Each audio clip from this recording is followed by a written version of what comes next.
এই যে ভাইরা, তোমরা কি আমার ভাগ্নে ফুটোকে কোথাও দেখেছো? সকাল থেকে খুঁজে পাচ্ছি না। তোমরা যদি দেখে থাকো একটু তা বলো না, কোথায় গেছে ও? না না দাদা, আমরা ফুটোকে তো দেখিনি।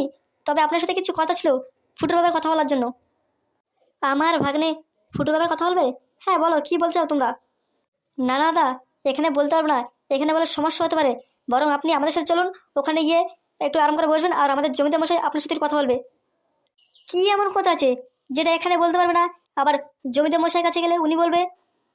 আরে দাদা, এখানে বলে অনেক সমস্যা হতে পারে। আমরা কি কোনো লোকজন দেখে ফেললে বরং সমস্যা হবে। এই জন্য বলছি, আপনি আমাদের সাথে চলুন, অনেক গোপন কথা আছে। কি এমন গোপন কথা আছে যা এখানে বলা হবে না? এই শালাকে দেখে মনে হচ্ছে এই শালাগুলো নিশ্চয়ই ক্যাচা পাবে। এই শালাগুলো ভাব ভাববো ভালো না, দেখে শালা চোর চোর মনে হচ্ছে। কি করবো না, যাই। একটু ফুটের ব্যাপারে কথা আছে তখন একটু শুনেছি কি বলতে চায় জমিদার বাবু। আরে ও দাদা, কি ভাবছেন? আপনি কি যাবেন না আমাদের সাথে? বললাম তো, চলুন, অনেক গোপন কথা আছে যেটা এখানে বলা যাবে না। হ্যাঁ হ্যাঁ যাবো। যাবে না কেন? আমার ভাগ্নের ব্যাপারে গোপন কথা না গেলে হয়? কি ব্যাপার মামা, তুমি সকালবেলা কোথায় যাচ্ছ? না না, এই ওনাদের সাথে যাচ্ছি কেউ আড্ডা মারতে। তুই বরং বাড়ি যা, পর তোর সাথে কথা হবে। আর ফুটোকে বলিস বাড়ি আসতে, সকাল থেকে না খেয়ে ঘুরে বেড়াচ্ছে।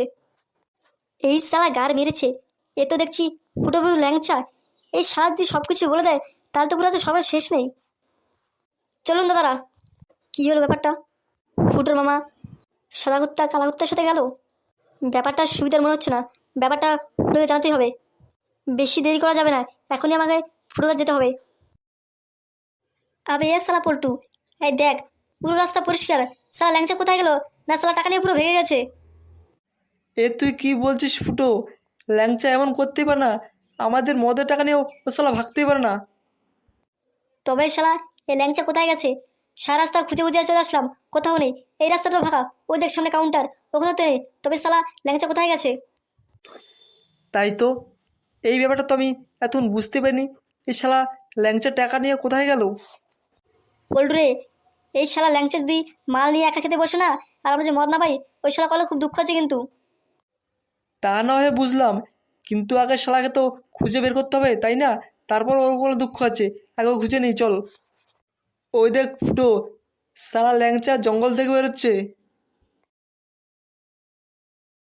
কি রে শালা ল্যাংচা, তোকে কখন টাকা দিয়ে মদ আনতে পাঠালাম?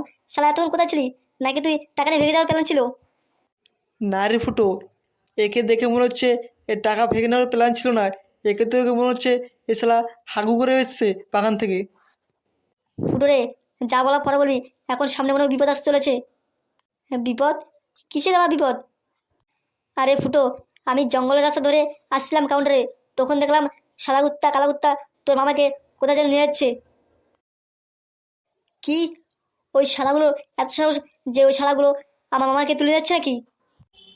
আরে ল্যাংচা, তুই যখন দেখলি ওই সাদা কুত্তা কালো কুত্তা ফুটোর মামাকে তুলে নিয়ে যাচ্ছে, তুই কিছু করতে পারলি না? তুই কি মেয়েদের মতো হাতে চুরি পরেছিলি? সারা কিছু করতে পারি না?